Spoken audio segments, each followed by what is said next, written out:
hoje a gente começa uma nova série. A gente tem tido aqui, a cada um mês ou um mês e meio, uma nova série de mensagens. E hoje a gente começa a série sobre relacionamentos discipuladores. Para mim, relacionamento é uma coisa fundamental da vida. E como discípulos de Jesus, os relacionamentos discipuladores precisam fazer parte da nossa vida. Eu te convido para a leitura bíblica no Evangelho de Mateus. Mateus capítulo 4, versículo 18. Capítulo 4 de Mateus é o comecinho do ministério de Jesus. Mateus relata o nascimento de Jesus, na verdade a aparição do anjo ainda, um prenúncio sobre o nascimento de Jesus, o nascimento, o batismo de Jesus, o período que ele vai sofrer as tentações lá no deserto, e depois quando ele começa a chamar os discípulos, o Tiago compartilhou aqui sobre a série The Chosen, que é exatamente sobre os discípulos de Jesus, ou seja, a relação de Jesus com esses discípulos aí, numa série de TV bem interessante. Então, capítulo 4 de Mateus, versículo 18 em diante. Se você puder acompanhar comigo, o texto da palavra de Deus diz assim: Enquanto andava às margens do mar da Galileia, Jesus viu dois irmãos, Simão, chamado Pedro, e André. Eles estavam lançando redes ao mar, pois eles eram pescadores. Então Jesus lhes disse: Sigam-me, e eu farei de vocês pescadores de homens. No mesmo instante, eles deixaram as redes e seguiram. Indo adiante, ele viu outros dois irmãos, Tiago e João, filhos de Zebedeu. Enquanto eles estavam no barco com Zebedeu, seu pai, preparando as redes, Jesus os chamou. E eles, deixando imediatamente o barco e o pai, o seguiram. Vamos orar de novo? Pai, obrigado por esse tempo juntos, de café, de louvor. E agora, como sempre o Senhor tem falado conosco, nos fale novamente por Tua palavra. Nós cremos que o Teu Espírito Santo está aqui, está em nós, está entre nós, e é Ele quem fala conosco. Em nome de Jesus. Amém. Pense num convite que muda tudo. Um convite que muda todo o nosso rumo, toda a nossa trajetória, toda a sua vida. Eu imagino que você já teve algum convite desses. E imagino que você já teve alguma decisão dessas, De repente a gente muda de cidade e muda tudo. De repente a gente entra numa universidade e aquilo abre um novo mundo para a gente. Profissional, pessoal. De repente a gente entra num emprego novo e aquilo muda uma série de configurações e a nossa vida seria completamente diferente se a gente não entrasse por aquele caminho. De repente a gente casa e também muda tudo. De repente a gente tem um filho. E gente, Fernanda, fica a dica. Ter filho para mim é a mudança mais radical da vida. Porque muda tudo também na forma como a gente vê o mundo, na forma como a gente vive e em tudo mais.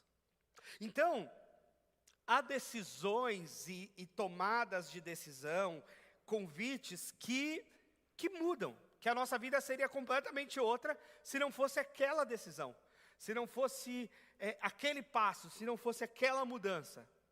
E é isso mesmo, às vezes a gente até se assusta, com esse teor de mudanças que acontece na vida, e algumas coisas são de assustar mesmo, que a gente fala, uau, isso aqui vai mudar tudo.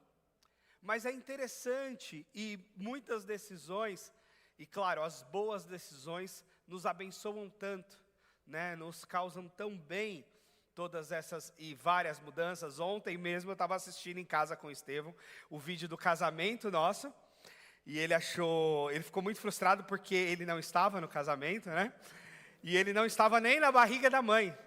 Ele falou para a Cris: por que sua barriga não está grande? A Cris falou: porque demorou ainda um tempo para você vir para a barriga da mamãe.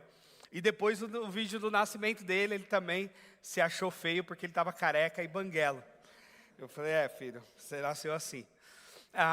Então, tudo isso mudou muito e marca muito a nossa vida, né? É aquela curva que a gente entrou e mudou tudo. E o convite de Jesus tem esse poder.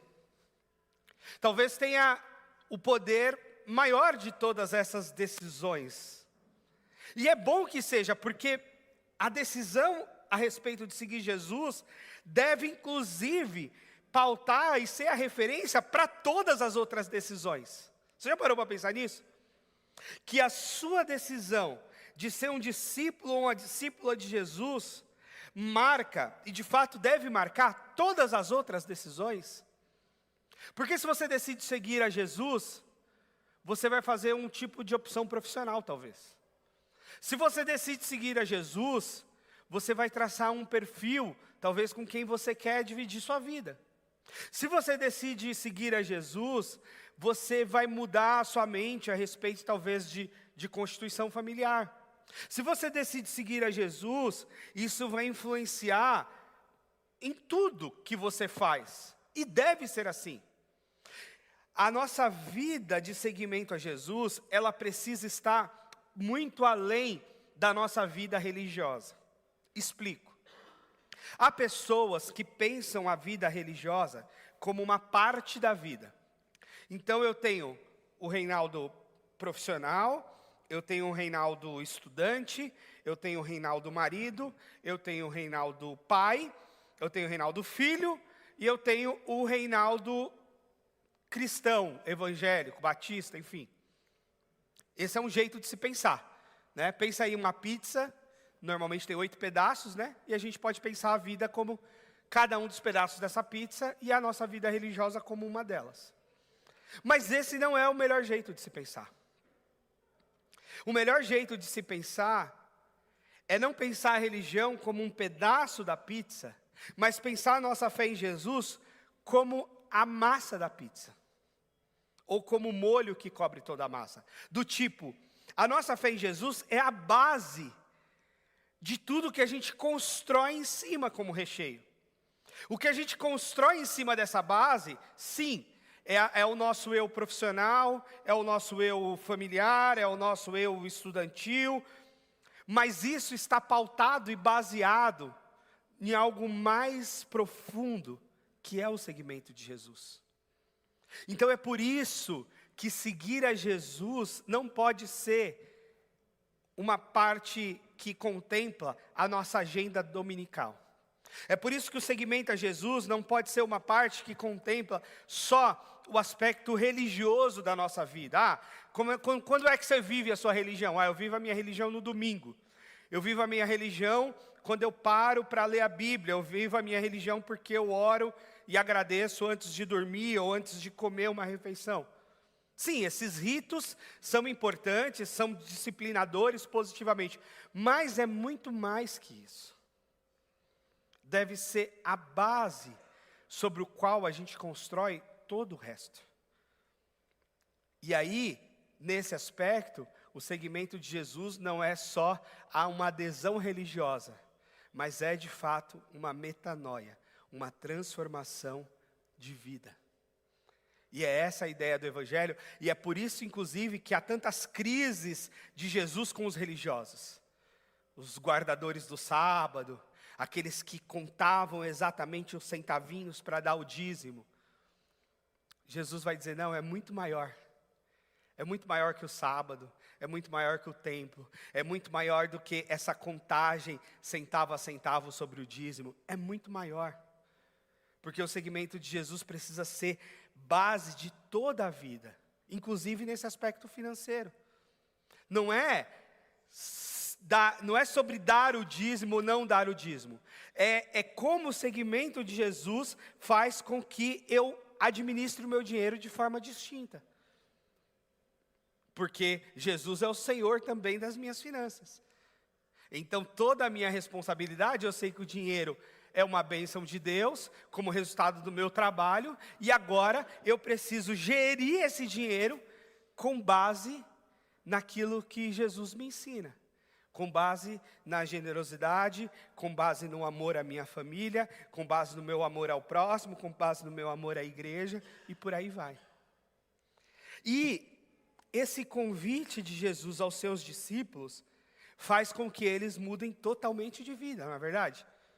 Eles estão lá na região da Galileia, longe do centro religioso. A região da Galileia é a região do norte de Israel.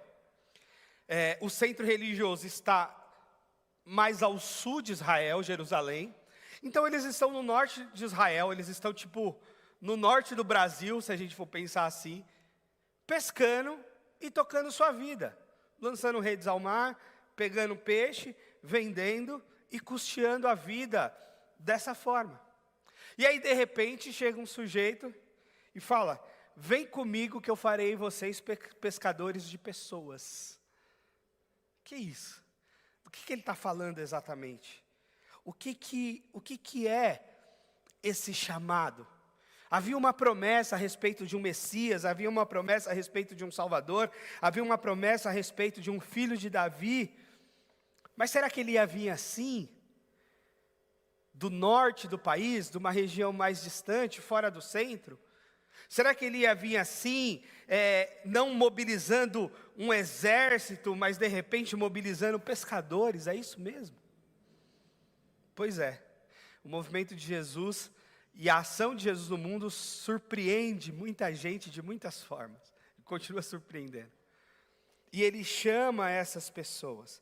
Você já pensou que o chamado de Jesus para você incide sobre segui-lo, mas que segui-lo não é uma coisa só para você, mas é uma coisa para você ajudar outros a segui-lo também? É assim que Jesus constrói a sua igreja, no convite desse relacionamento, nessa jornada e nessa caminhada de fé. Então seguir a Jesus não é um ponto final, do tipo, seguir a Jesus, aceitei Jesus, fui batizado, recebi aqui o meu bilhete de salvação, agora estou ok. Não. Isso é a casinha 1 da jornada. Esse é o passo 1 da jornada. Tem o 2, 3, 4, 5, 6, 10, 12 e por aí vai. Por quê? Porque esse seguir a Jesus é primeiro, é essa prerrogativa de que nós somos discípulos do Senhor e nós devemos ser. E aí isso deve mudar tudo. E aí, além de mudar tudo, nós temos que convidar outros a seguir. O chamado é irrecusável: seguir e fazer discípulos de Jesus. Jesus disse, eu já li: eu farei de vocês pescadores de homens. Esse é o chamado de todos nós. E essa é uma coisa importante também na construção teológica e mental que a gente precisa ter.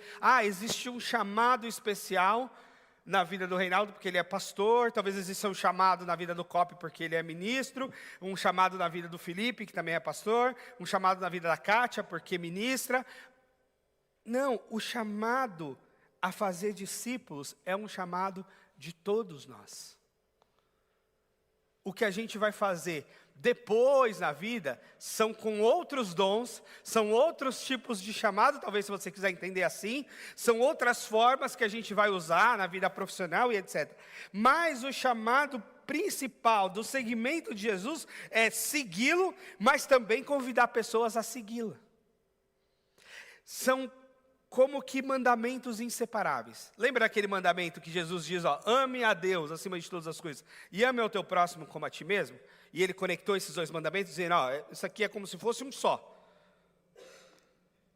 No Evangelho, seguir a Jesus e convidar outras pessoas e levar outras pessoas a seguir Jesus também são duas asas de um mesmo avião. Uma coisa caminha junto com a outra. E uma coisa sem a outra fica capenga. A gente não pode levar outros a seguir a Jesus se a gente mesmo não segue. E se a gente segue a Jesus, necessariamente nós temos de levar outros a segui-lo também. É fundamental. Então, essa questão do discipulado não é um opcional, não é um programa da igreja, mas é um chamado de Jesus para todo cristão. Jesus implica necessariamente fazer discípulos. Se você não está fazendo discípulos, está vivendo errado. Sinto lhe informar. Se a gente não está fazendo discípulo, a gente está vivendo errado. Pastor, mas como é que faz discípulo? Ixi, tem um monte de jeito. Mas o jeito mais fundamental e basilar é o relacionamento. É o nosso discipulado por meio da nossa interação com as pessoas. À medida com que a gente começa a interagir com elas, nós devemos pensar nessa coisa de como é que eu faço para que essa pessoa siga Jesus. Como é que eu contribuo para o segmento dela a Jesus? E se ela já segue, como é que eu contribuo para que o segmento dela a Jesus seja ainda melhor? Como é que eu faço? E como é que eu estou seguindo a Jesus? E como é que outra pessoa me ajuda melhor a seguir a Jesus? E toda essa interação passa pelos relacionamentos. Porque nós somos e devemos ser necessariamente pessoas relacionais. E a gente deve ter essa consciência a respeito disso.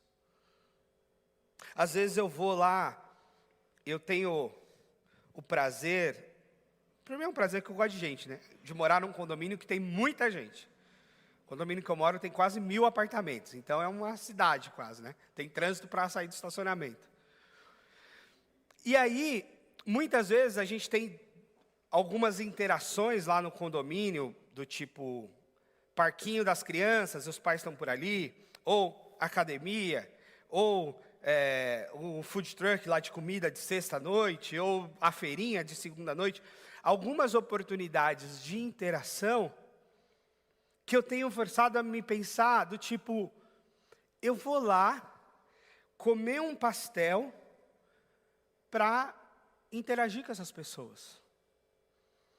No parque, tem um parque perto de casa, esses dias eu estava com o Estevão lá, e aí, lógico, as crianças estão brincando, e você já vê ali o pai e a mãe, e a gente começa a interagir. Falar das crianças, aí fala de escola, aí fala de vacina, aliás, tomem as vacinas, vacina da gripe está aí, né? Estevão tomou 4 sexta-noite, viu, Dani? Deixa eu avisar a doutora aqui, a pediatra, que ele tomou as vacinas. Eu também tomei a de gripe. Então a gente vai ali conversando, interagindo, disso aqui, daquilo ali e tal. E aí vem a pergunta, você frequenta alguma igreja? O Estevão está numa escola cristã. O Estevão está numa escola cristã. Seu filho está numa escola cristã? Está numa escola pública? Está numa escola evangélica? Está numa escola tradicional? Está numa escola diferente? Como é que é isso e tal? E a gente vai interagindo com as pessoas. E ajudando as pessoas nesse segmento de Jesus. Você segue a Jesus? Como é que é isso para você? Como é que você faz para seguir a Jesus? Como é que tem sido na sua experiência aí de pai e de mãe? Como é que tem sido discipular seu filho? É fácil? É difícil? Ensiná-lo a Bíblia, ensiná-lo a seguir a Jesus? As crianças são tão concretas, né? E às vezes alguns elementos da fé são tão abstratos. E aí como é que a gente faz isso? A gente troca. Num ambiente comunitário da igreja, essa troca vai sendo gerada naturalmente. Né, ao redor aqui da nossa mesa de café, a gente teve a feijoada aí esses dias, ontem teve bazar, e a gente vai nesse ambiente de serviço, a gente vai tendo essa troca. Mas de repente tem pessoas que não estão engajadas nesse nosso ambiente de serviço. Então talvez já fica de fora dessa nossa troca. E há pessoas que não têm nem essa oportunidade. Porque não tem essa vivência de igreja, não tem essa vivência comunitária. Então nem sabe o que é isso, nem sabe o sentido dessa palavra discipulado. E aí é muito legal, porque daí a gente pode partir do zero com elas. Você sabe o que é discipulado? Discipulado é esse negócio da gente seguir Jesus. Jesus chamou os caras para seguir ele, e chamou esses caras de discípulos. E como é que ele foi discipulando essas pessoas? Ele comia com eles, e aí ele ensinava a orar e agradecer pela comida. Aí ele ajudava as pessoas, e ensinava esses caras a ajudar também. Aí tinha pessoas atormentadas, que ele expulsava ali os demônios, que ele curava os doentes, e ele ia ensinando esses caras a fazer a mesma coisa. Essas pessoas seguiram bem Jesus. Em alguns momentos elas também falharam, elas negaram, fugiram. Quando Jesus foi preso, eles ficaram com medo também. E aí esse processo do seguimento de Jesus e esse discipulado é uma coisa para a vida toda. E é uma coisa não só para nós, não só para os nossos filhos, mas para todo mundo.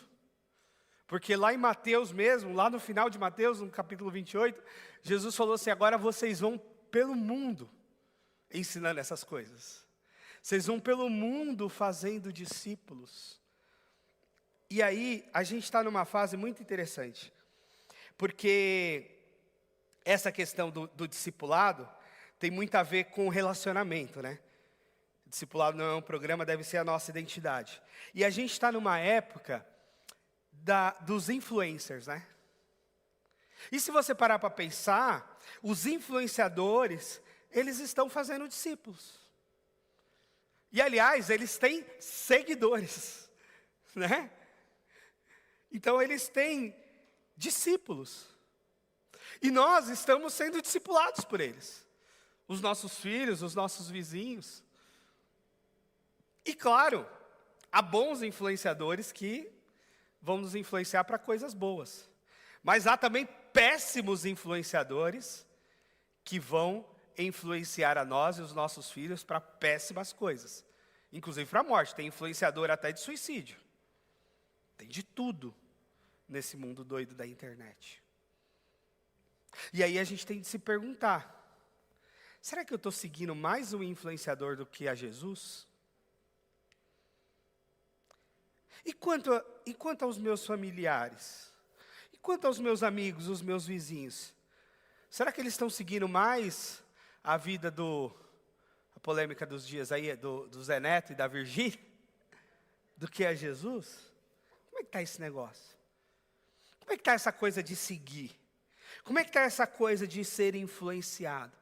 Sim, porque não pense você que você se neutraliza de influências. Eu não acredito em neutralidades nesse aspecto.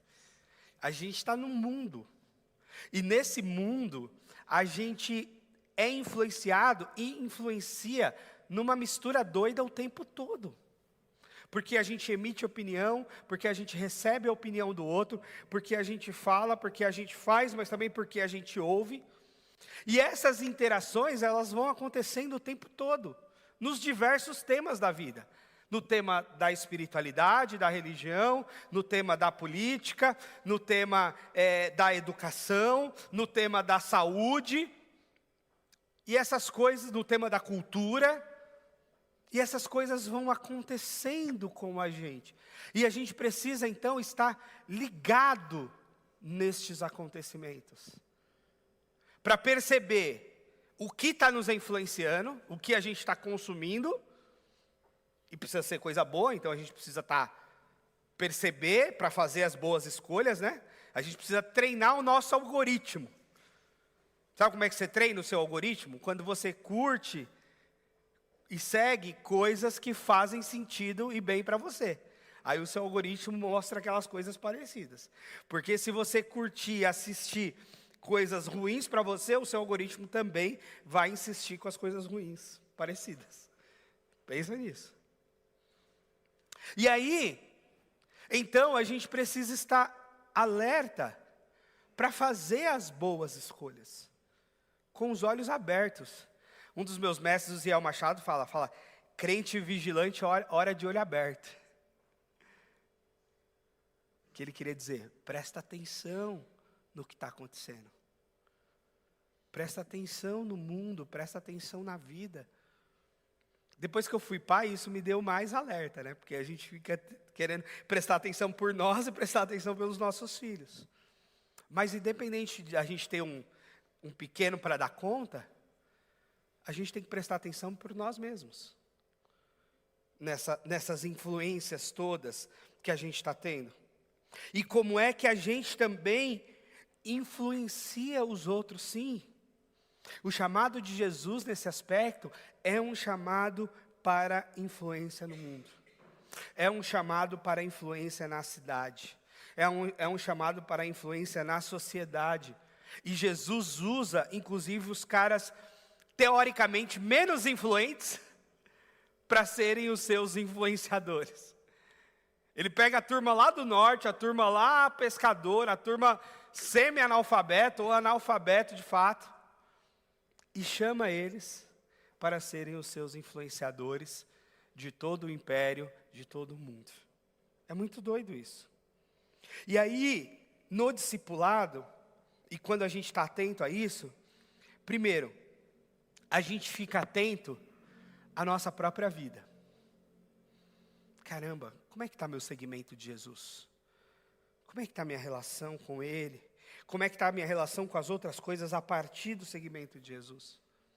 E segundo, se a gente está discipulando alguém, se a gente está caminhando com alguém, a gente também fica preocupado, mais ainda, mais vigilante do tipo, será que eu estou sendo uma boa referência para essa pessoa? Será que eu estou sendo um bom exemplo? Né? Eu volto aqui ao exemplo da paternidade, da maternidade. A gente pensa isso o tempo todo a respeito dos nossos filhos. Se a gente de fato está sendo um bom exemplo, se a gente está sendo uma boa referência, se eles estão copiando a gente e essa cópia é boa. Mas a gente também precisa pensar isso com relação a outras pessoas, aos adultos. Sim, porque Jesus nos convidou para chamar outras pessoas e fazer outros discípulos, e discípulos no mundo todo. Se todos os cristãos do mundo assumirem um compromisso de fazer discípulos, de influenciar pessoas,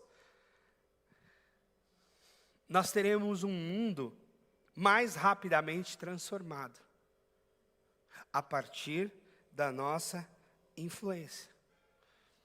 Agora, se a gente considera a fé em Jesus como uma religião de âmbito privado, a gente talvez está aí no 10% do evangelho. Talvez o início da jornada, talvez a primeira coisa que te chegou à cabeça é seguir Jesus, agora tem uma nova religião, você é batizado numa igreja, você é membro de uma igreja, você é frequentador. Esse é o passo 1. Muito bom fazer isso. Agora, quanto aos outros? Quanto a esse amadurecimento no seguir a Jesus? Quanto a chamar outras pessoas para seguir a Jesus? Como é que você está? E aí talvez você diga, eu nunca fiz um discípulo. Eu nunca chamei ninguém para seguir a Jesus. Eu nunca imaginei que eu tinha de fazer isso. Eu achava que o meu seguimento a Jesus bastava eu. Bastava o meu compromisso com Jesus, bastava uma vida razoavelmente ética, bastava ser um bom cidadão, e isso já pronto. Deixa eu te dizer, não. Isso é só o comecinho. Isso é só os primeiros passos. Se você quer avançar no segmento de Jesus, se você quer ser um seguidor de Jesus por completo, se você de fato entende que você precisa amadurecer nessa jornada espiritual, você precisa chamar gente para esse discipulado. E chamar gente para esse discipulado não é chamar gente para vir para a igreja, tá? Deixa eu falar para você. Não é para chamar gente para vir para a igreja. Chamar gente para vir para a igreja é legal. Eu amo ver a igreja cheia. Mas não é isso. É chamar gente para seguir a Jesus e ajudar essas pessoas a seguirem. Porque por muito tempo também a gente fez do discipulado nas igrejas um programa de estudo bíblico. O que é discipulado? Pegar uma pessoa nova na igreja, que talvez quer ser batizada, por exemplo, e aí a gente vai ensinar as doutrinas cristãs básicas. O Espírito Santo é assim, o pecado é assado, Jesus é assim, a Bíblia é daquele jeito. Sim, ensinar as pessoas, ensinar as doutrinas cristãs é muito legal. Estudar a Bíblia é maravilhoso. Mas o discipulado, tal qual o Evangelho diz, é um chamado relacional para caminhar junto. Não é um chamado para um programa de estudo bíblico. Muito embora você pode inserir o estudo bíblico na caminhada. Você pode chamar a pessoa, por exemplo, e dizer assim, vamos ler o livro de João junto? E aí a gente vai conversando sobre o Evangelho de João, quando a gente se encontrar? Vamos. Vamos ler o livro de Marcos, que é mais curtinho? E aí depois a gente conversa sobre o que chamou a nossa atenção no livro de Marcos? Vamos pegar um outro livro aí interessante para a gente ler e falar das nossas impressões sobre essa leitura? Vamos só tomar um café para falar da vida? Como é que tá? Como é que você está orando? Não está? Está cansado? Não está com tempo nem de orar? Está meio sem fé? Está com muita fé? Está animado? Está desanimado? Como é que está? Vamos lá. O discipulado de Jesus, ele vem muito nessa coisa relacional. E mais, outra coisa interessante, o discipulado de Jesus não começa quando a pessoa diz, eu aceito Jesus como meu Senhor e Salvador. Começa quando o sujeito está lá pescando na beira do mar. Começa quando a pessoa está lá na vida. E talvez ela nem sabe quem é Jesus, ela não sabe o que é fé, ela não sabe o que é crente, ela não sabe o que é nada. Ou sabe, tem preconceitos variados, inclusive. E a gente fala, vamos conversar? Vamos. É muito interessante, eu não sei se você já teve essa experiência, eu já tive algumas vezes, de do nada, conversar com a pessoa e falar assim, você tem algum pedido de oração? Sempre tem. Tem uma coisa que a pessoa sempre tem. Puxa, tem alguém doente na minha família. Ora por ele. Poxa, eu tô querendo mudar de emprego, onde eu estou não está legal. Ora por isso. Poxa, eu estou com uma dificuldade aqui na minha família, tal. Ora por isso. Sempre tem. E no nosso país, nós temos um país aberto à religião. Claro que isso é para o bem e para o mal. Porque daí tem gente que mistura todas as religiões junto num domingo só. Mas também é uma abertura. Raramente nós vamos ter alguém que recuse uma oração. Raramente nós vamos ter alguém que recusa qualquer tipo de apoio espiritual de bate-pronto. É difícil. Já aconteceu comigo, já aconteceu, porque quando eu vou em hospital, por exemplo, orar por um doente, eu já aprendi isso com a minha avó, né? Você já ora por todos os doentes que estão ali, já vai sair orando por quem tiver. E aí quando eu vou numa enfermaria, então eu tento, né, já conversar com a pessoa ali que está do lado do outro, já. E aí teve uma vez que o homem falou, não ora por mim. Foi só uma vez. Posso orar pelo senhor? Não pode. Eu falei, tá bom, não oro. Eu acho que eu tinha ido visitar o Romeu, acho, nesse dia. Aqui em Santana. Eu acho que foi isso. Aí o cara falou, não ora por mim. Aí eu falei, tá bom, então não ora pelo senhor. Né? Tá tudo bem. Mas isso aconteceu em uma vez de 200 visitas que eu já fiz. Hoje todas as pessoas dizem, não, ora, por favor. Não, pode orar. Não, quero ouvir sua oração. Lê um versículo para mim. E as pessoas estão abertas, isso é da nossa cultura. Talvez a gente chegue num tempo que não seja mais assim. Os nossos missionários que estão, sei lá, na Europa, por exemplo, falam que é muito mais difícil essa abertura. As pessoas são muito mais fechadas. É um outro tempo, talvez por outra cultura, por outras questões. Mas na nossa cultura há essa abertura, há essa possibilidade. Agora, se há essa possibilidade, por que a gente então não se abre para isso? Por que a gente não não busca relacionamento com as pessoas e ajuda. E não é buscar relacionamento com as pessoas em função de um proselitismo religioso. Mas é buscar relacionamento com as pessoas, oferecendo às pessoas o que a gente acha que é de melhor para a vida delas. E se o Evangelho é aquilo que é de melhor para a nossa vida, é o que há de melhor para a vida do outro. O que eu quero para o meu filho? A pessoa que eu mais amo no mundo, meu filho, o que eu quero para ele? Que ele siga Jesus a vida toda. Porque eu sei que se ele seguir a Jesus a vida toda, as outras escolhas que ele vai fazer também vão ser boas. Baseado nessa primeira escolha mais fundamental de seguimento a Jesus. Ora, e se eu quero isso para o meu filho, eu tenho de querer isso também para o meu vizinho. Eu tenho de querer isso também para o meu amigo. Eu tenho de querer isso também para o meu colega de trabalho. Isso que a Bíblia chama de amor ao próximo. É você querer para o seu próximo o que você quer para si, o que você quer para o seu filho. Não é sentimentalismo o amor bíblico.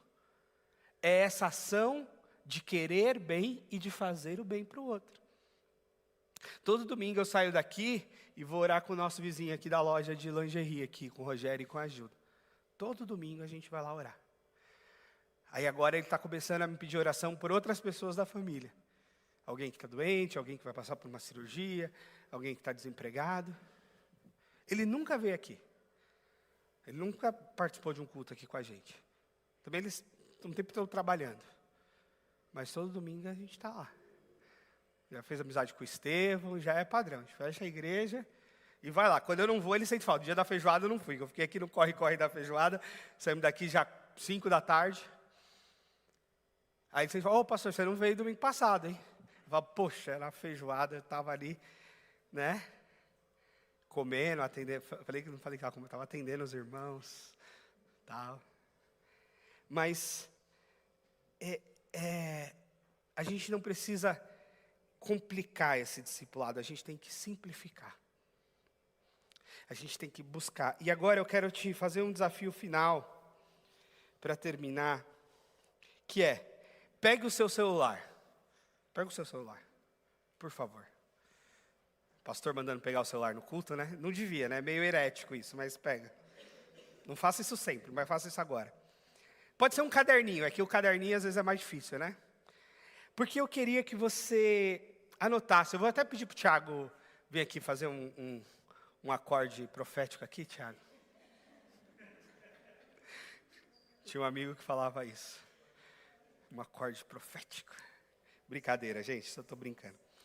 Mas eu queria que você pensasse em 2 pessoas que você pode convidar para essa interação relacional. E aí talvez eu possa te dar 2 perfis. 2 é o mínimo, tá? Se você quiser pôr umas 5, você põe. E eu quero te dar 2 perfis. Um perfil é uma pessoa que é da mesma fé que você, mas que de repente está caminhando sozinha e precisa de alguém para caminhar junto. E a gente tem falado, né, o pequeno grupo, os estudos bíblicos, o nosso café, as nossas amizades, e eu acredito nesse discipulado que vai acontecendo assim. Mas às vezes a pessoa está ali meio de fora e precisa desse convite. Do tipo, vamos tomar um café essa semana? Vamos fazer uma chamada de vídeo, que seja, para a gente falar, compartilhar um pouco da vida, como é que a gente está seguindo Jesus. Esse é o tema. Como é que você está seguindo Jesus? E é um desafio para você, porque você vai perguntar para o outro vai perguntar para você. Como é que você está seguindo Jesus? Ele vai dizer, então, e você? Como é que você está seguindo Jesus? Como é que tem sido? O que está fácil, o que está difícil? Porque às vezes, né, tem coisa que está fácil. Estou seguindo Jesus aqui de boa. E tem coisa que está difícil aqui. Esse é um perfil. Uma pessoa já da fé, talvez já da igreja. Dessa igreja, de outra. E aí, uma outra pessoa que não é da fé. Uma outra pessoa que você sabe que não tá nessa conversa nossa aqui. Alguém do trabalho, alguém da família, mas que não está nessa conversa, está distante de igreja, de Bíblia, de Jesus, de Deus, de qualquer coisa assim. E a gente chamar essa pessoa e dizer, então, estou com um desafio aí, vou te chamar aqui, não, já avisa, não é para vender Rinodê, já fala, não é venda de Rinodê, não é marketing multinível, né, que às vezes a pessoa já fica assustada, né, já você vai vender alguma coisa. Já avisa, não é. É só porque eu queria orar por você. Talvez a pessoa que está fora da igreja, talvez a primeira abordagem não é nem falar discipulado, que a pessoa já pode entender mal ou pode não entender. Mas eu falo assim, sabe o que é? Que o pastor pregou essa semana e falou para a gente pensar em algumas pessoas. E eu lembrei de você. E eu quero orar por você, mas eu também não sei pelo que eu vou orar por você. Então eu queria que você me dissesse, qual é o seu pedido de oração? O que eu posso orar por você? Qual a sua preocupação? Qual é o seu tema? É o que eu faço aqui na loja do Rogério, toda semana. Eu chego lá e falo, vamos orar pelo que hoje? Qual é o pedido de oração? Ah, pastor, saúde. Ah, isso, aquilo. Tá bom, vamos orar. E aí a gente ora.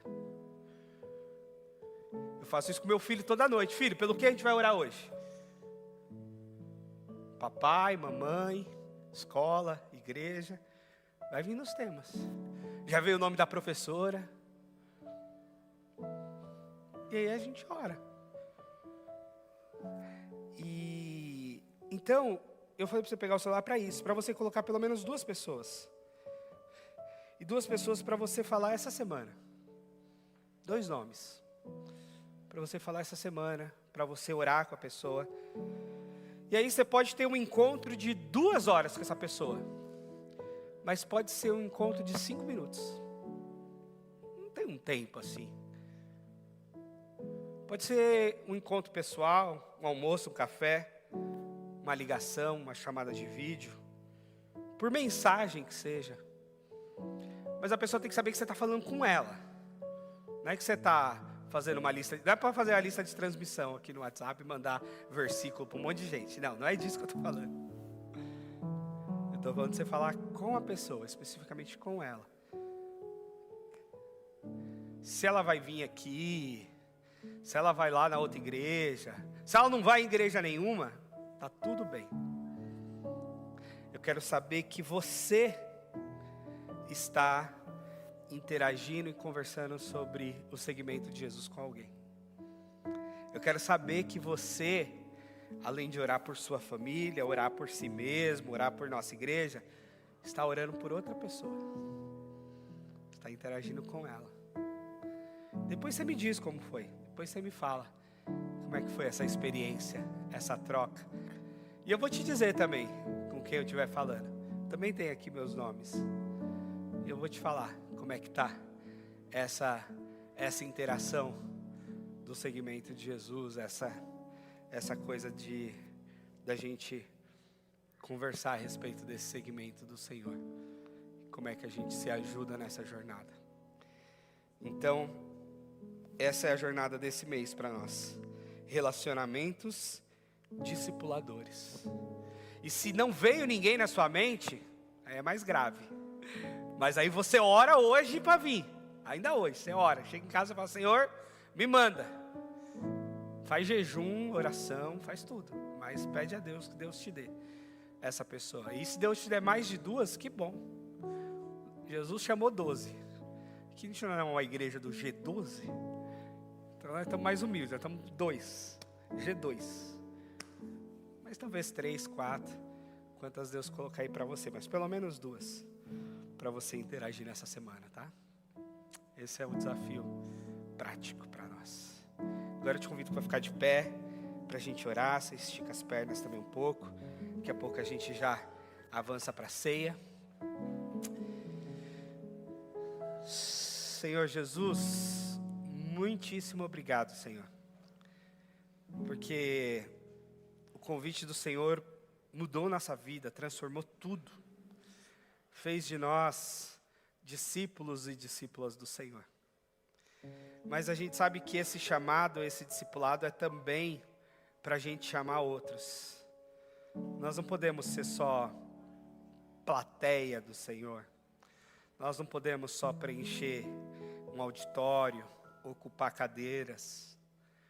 O Senhor nos chamou para essas interações de virtude na vida do outro também.